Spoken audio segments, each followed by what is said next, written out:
While we have domestic demands in the future by 2009, anticipating that, the Philippine government also committed for supplying for exports.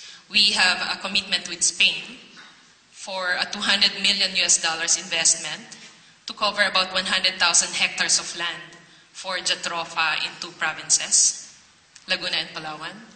We committed to China 6 memorandum of agreements, including a commitment for 1 million hectares of hybrid corn, hybrid rice, and sorghum for agrofuels, totaling $3.84 billion in investment.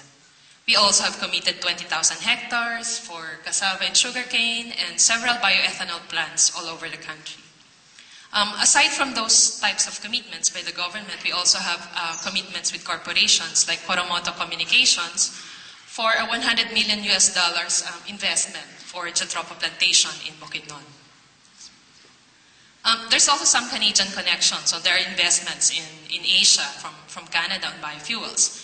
The Dynamotive Corporation signed an agreement with Taiwan's Marketech International Cooperation for the possible establishment of bio-oil plants. Green Corporation is present in the Philippines with a $25 million investment in 2 years on cocoa biodiesel, and it has similar investments in Malaysia, Indonesia, Thailand, and also Vietnam.